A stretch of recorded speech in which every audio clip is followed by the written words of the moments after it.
Another defensive back who fits the Missouri mold. Let's talk about Mark Manfred and more right now on Locked On Mizzou.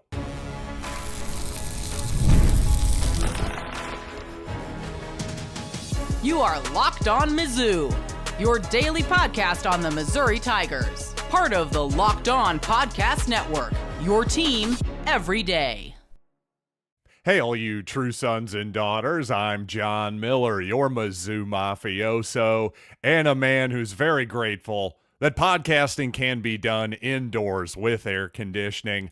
On today's programming, I got a lot of pushback on my comments that Mizzou is a blue blood football program, at least for now. I want to get more into that.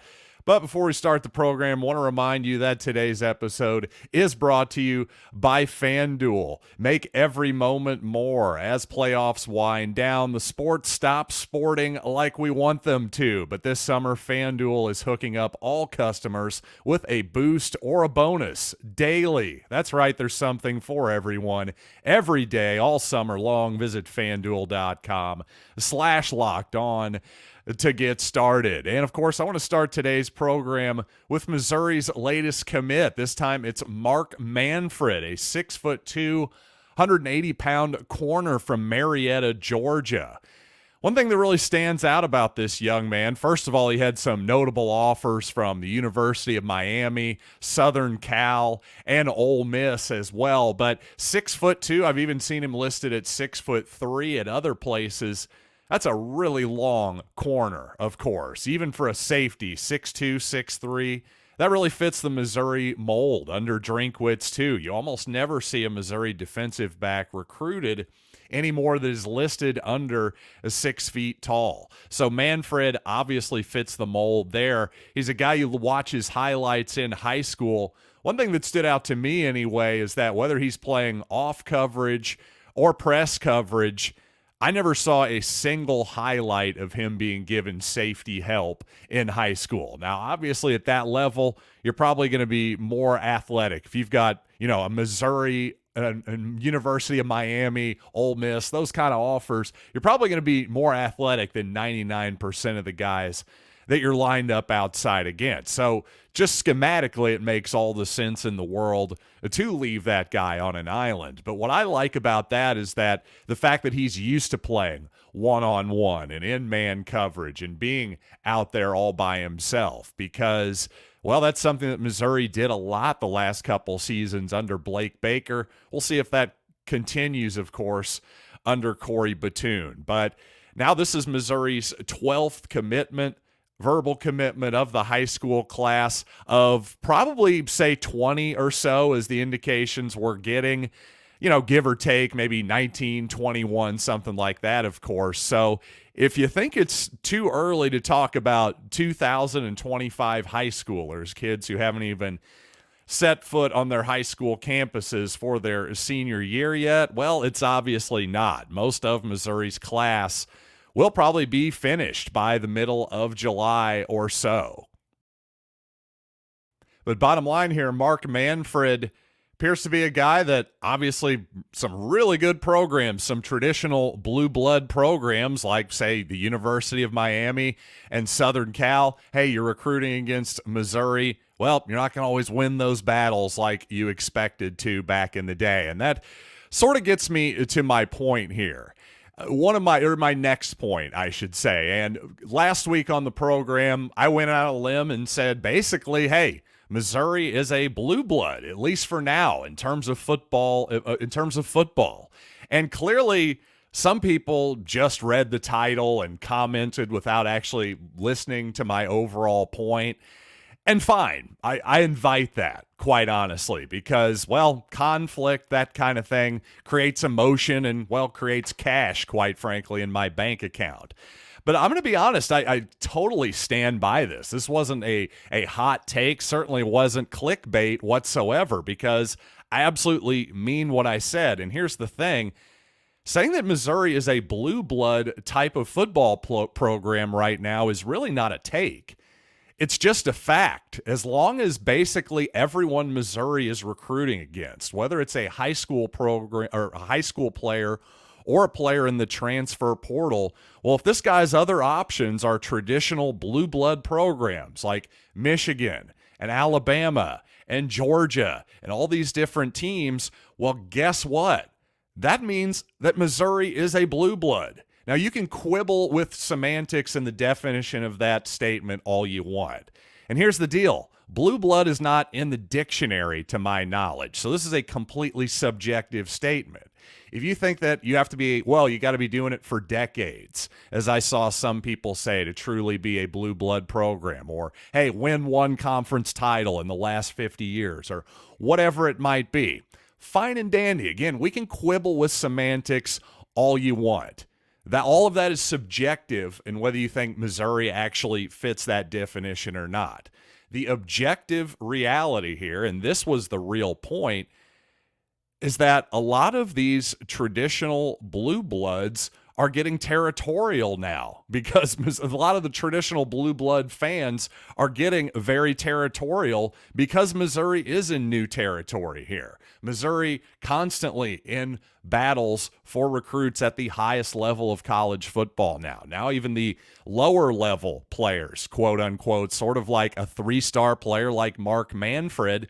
Well, again, you're still saying offers from USC, Ole Miss, and Miami, Florida. Again, a team, Miami, that's not only are they a traditional team, they haven't been all that great in the last 15 or 20 years. I'll give you that. Again, to my another point, and I had one more commenter say that, well, blue bloods, you're either just that or you aren't. There is no for now. You either are a blue blood or you aren't. Well, I think Miami, Nebraska fans, I think they might question that a little bit, because those are two huge programs that were clearly blue bloods, and at the tippy top of college football, not so much anymore. A lot of people think Nebraska and Miami can come back here in the next couple years. We'll just have to see. Again, all of that is subjective. What is objective is the people that Missouri is recruiting against and winning a fair amount of battles against, by the way, are almost all traditional blue blood programs. So to take an old analogy, if it looks like a duck, if it quacks like a duck, if it smells like a duck, however the heck that goes, right now Missouri looks like a blue blood. Therefore, they are. And the reason I said for now, well, if Eli Drinkwitz in a couple of years decides to go coach the Kansas City Chiefs or something insane like that, well, then obviously Missouri's going to have to find a new coach. And the idea that they'll be able to keep that momentum going is very much in doubt. And also, hey, Missouri may not be as good as people expect this year too. And so, yeah, obviously that can affect future recruiting as well. My point is, you cannot run from the objective fact that Missouri is in new territory here, and obviously that's making a lot of blue blood fans of those traditional programs, well, they're starting to get real territorial. And quite honestly, the reason I threw in the caveat on that show when I said Mizzou is a blue blood for now, it's because lest you think, if maybe you hate Mizzou, maybe you just don't even like me that much, and yet you're listening to this program anyway. Believe it or not, there are people who do that. Well, lest you think I'm being arrogant about Missouri football this season, believe you me, I'm prepared for absolutely anything. Most of my thoughts on Mizzou, sure, am I biased toward Missouri being good? Absolutely. But I'm also very much aware of that at this point in my life. Most of my positive thoughts on Mizzou football are based on studying football in general. Things like, hey, having a bunch of really good receivers and a quarterback with experience, a returning production, and an offensive line, all that good stuff, just returning offense in general, that means you're probably going to be pretty good. If you were good last year, that means that production is going to carry over to this season. But yet, you know what? Football being what it is, with injuries, the bouncing of an oblong ball, wild, weird things can happen. We've seen it over the years many times to our beloved Missouri football program. I've seen a lot of it over the last 40 years or so. So believe me, I am prepared for absolutely anything, both the good, the bad, and the ugly. So if you think I'm guaranteeing anything or just assuming that Missouri is going to win 10 games and make the playoff, compete for the SEC title, anything like that, I'm assuming nothing at this point. And you know what, folks? Since we're in the off season and it's given me some time for introspection, and with football really just around the corner, I'm thinking about making a fairly major change to the format of this program, or just how the program is put together. So I'd love to get some feedback from all of you true sons and daughters out there. Let's talk about that here in just a little bit. But speaking of making some changes, let's talk about PXG, because, you know, as a golfer, I'm really picky about my equipment. I had a driver from a major manufacturer you all are aware of that I was very, very into, but I got to say, when Jacob over at PXG KC fit me with the BXG Black Ops driver, it made me a believer. The thing is a game changer, got my ball flight down just a tiny bit, got the spin rate down just a tiny bit, now getting even more distance and carry out of the thing without sacrificing any forgiveness. I'm telling you, PXG made me a believer, and they'll do the same for every golfer in Kansas City. Visit pxg.com/LockedOnMizzou to schedule your fitting at PXG Kansas City. It's 7517 West 119th Street in Overland Park. Get fitted for any club, and you'll get a dozen golf balls free. That's pxg.com/LockedOnMizzou to schedule your fitting. pxg.com/LockedOnMizzou. Limit 1 dozen golf balls per person. Promotion ends June 30th. Other terms and conditions may apply. See store for details. And I have to admit, the sports calendar does start to get a little bit slow this time of year. The sports aren't sportsing like I want them to, but FanDuel lets me keep the sports going whenever I want. And this summer, FanDuel is hooking up all customers with a boost or a bonus daily. That's right, there's something for everyone every day all summer long. So head over to FanDuel.com/LockedOn and start making the most out of your summer. And quite honestly, I hope the Royals start winning some series here pretty soon, holding on for dear life there in the wild card race. Fortunately, with the Marlins in town, Royals minus 250 tonight. Schedule getting a little softer once again. Hopefully we can get back on the winning side. But regardless of what you're into, you got to head over to FanDuel.com/LockedOn. It's FanDuel, official sports betting partner of Major League Baseball. So other than a couple years in Chicago, I've lived my entire life in Boone County, Missouri. So I know a lot of people around here, but when it comes to people who actually work for the Missouri Tiger football and basketball team, well, one time when Eli Drinkwitz was first hired, I shook his hand and said, "Hey, nice to meet you, coach," for about 5 seconds. And then the other day, I played behind Eli Drinkwitz on the golf course, and he accidentally shanked a tee shot in my direction and yelled 4. Fortunately, it came up like 20 yards short of me. I said, "Hey, no big deal, coach."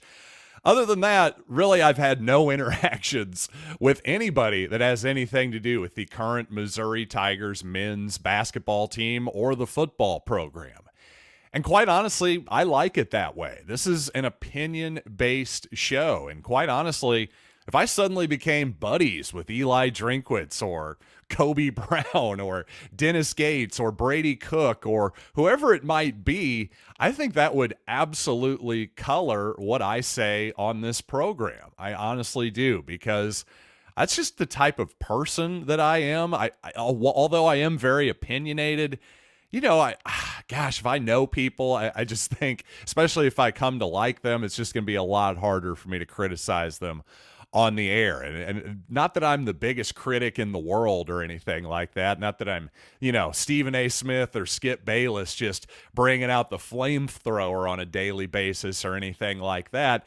But really, my main point in bringing this all up is because I have been pondering changing that a little bit. I think for the last few years, for the better part of this program, I think because, again, an opinion-based program, I think it's helped me form better opinions, more objective opinions about the Tigers. The fact that I don't know any of these people, the fact that I don't cover the team. The fact that, well, frankly, none of these people really know who I am either. I kind of like it that way. I like the comfort of sitting behind my microphone.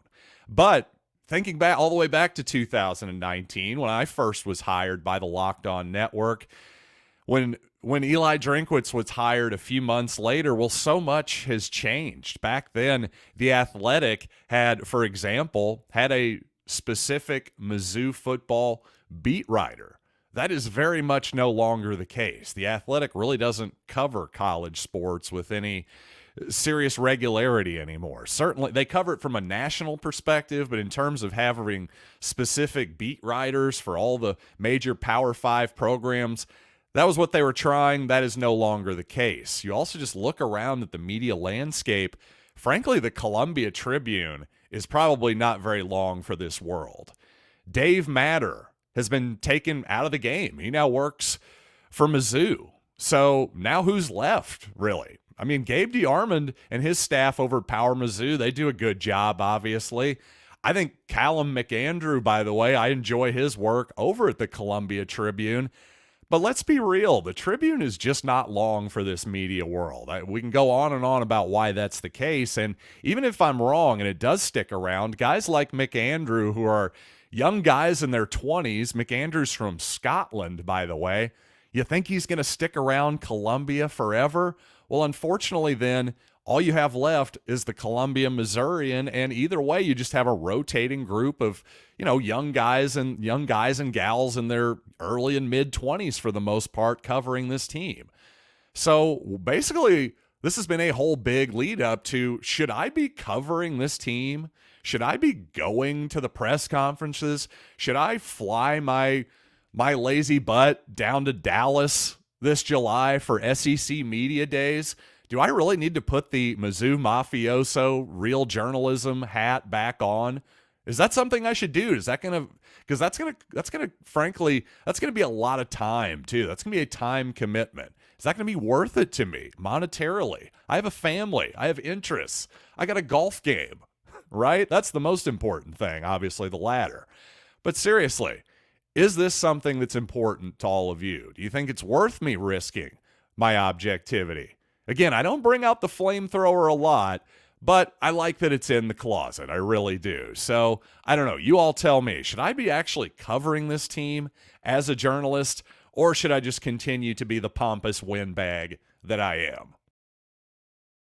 And speaking of journalism and the journalism school, I suppose, some very cool news for Mizzou. John Anderson, of course, an ESPN SportsCenter anchor, has decided to call it quits for his broadcasting career, but he's not giving up on life, that's for darn sure. While he's going to do his last SportsCenter on Friday, Missouri and Anderson have announced that he's going to be working for the journalism school, going to be a part of that program. And I have to say, by all accounts, first of all, John Anderson, a really good human being. I don't actually know the guy personally. I talked to him for, about as much as I talked to Eli Drinkwitz at one point in my life. Technically, we've met.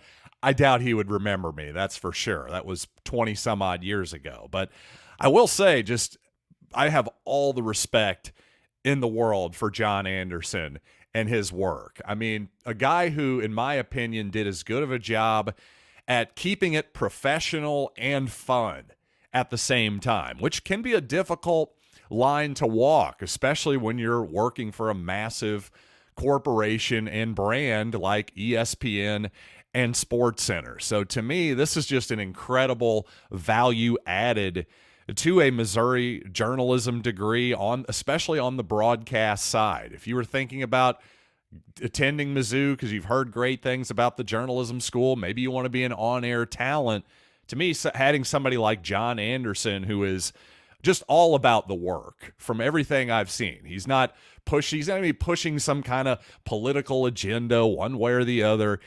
I think he's genuinely going to be really interested in making your son or daughter into the best possible journalist and on-air talent that they can be. What a great addition for the Missouri journalism program. And you know what? Speaking of being an on-air talent, I have to admit, I think I committed the cardinal sin of broadcasting last week with Brian Smith, which is confusion. You can be a lot of things, but you don't want to be confusing. Well, I think I confused my guest and the audience. So you know what? Let's clarify what I was trying to talk about last week here in just a minute. First, though, let's talk about eBay Motors, because passion, drive, and patience, the formula for winning championships, is also what keeps your ride or die alive. eBay Motors has everything you need to maintain your vehicle and level it up to peak performance. Superchargers, roof racks, exhaust kits, LED headlights, and more. Whether you're into speed, power, or style, eBay Motors has you covered. With more than 122 million parts, for your number one ride or die, you'll always find exactly what you're looking for. And with eBay Guaranteed Fit, your part is guaranteed to fit your ride every time, or your money back. Because with eBay Motors, you're burning rubber, not cash. With all the parts you need at the prices you want, it's easy to take your car and make it the MVP and bring home huge victories. Keep your ride or die alive at ebaymotors.com. Eligible items only. Exclusions apply. eBay Guaranteed Fit, only available to U.S. customers.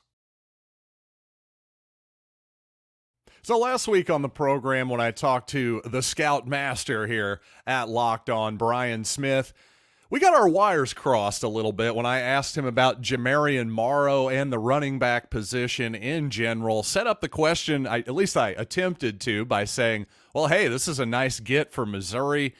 The back took official visits recently to Texas A&M and Alabama, so a great get for the Tigers. Not the type of back they're usually getting from out of state, that's for sure. So my whole thing was, hey, why wouldn't a great running back like Jamarian Morrow, why wouldn't other great running backs want to play at Missouri? I meant it to be a sort of rhetorical question, for it to be, I was trying to say, hey, well, look at all this great infrastructure we have. We've taken lots of different types of running backs, made them good. Brandon Jones seems like an excellent offensive line coach. Take a guy who is a walk-on former Truman State guy, and he's, top 10 in the Heisman Trophy. Well, Brian was kind of going, yeah, I don't know. Why isn't Missouri getting running backs and all that kind of stuff? So anyway, that was my mistake. I apologize for asking a confusing question there. All I was really trying to lead Brian into there is just basically saying, hey, Missouri should be in the future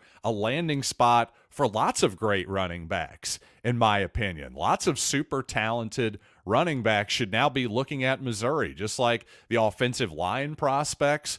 Big-time guys are looking at Missouri and committing to Missouri much more frequently than they have in the past. Well, guess what?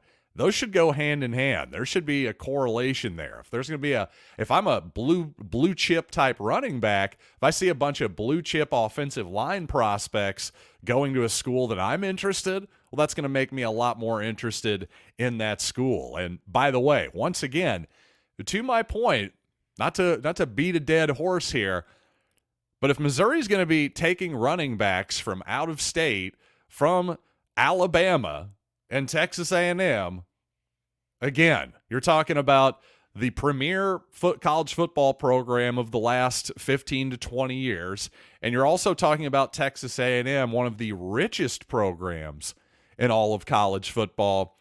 Again, what do you call that?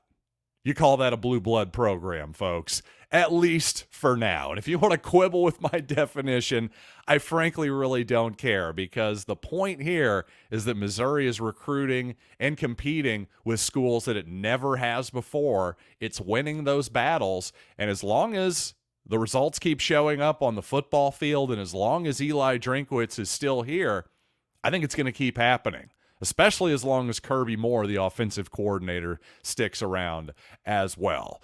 So, with all that being said, thanks as always for listening to the program. I'll have at least a couple more episodes for you here this week, despite it being the off season. There's just too much good stuff to talk about here around Mizzou football and basketball as well. But oh, that sweet, sweet football. Can't you just, we're almost through June. Can't you just taste it? Can't you feel it coming? I'm getting excited. I really am. So, until next time, I am John Miller, and thanks as always for listening to Locked on Mizzou.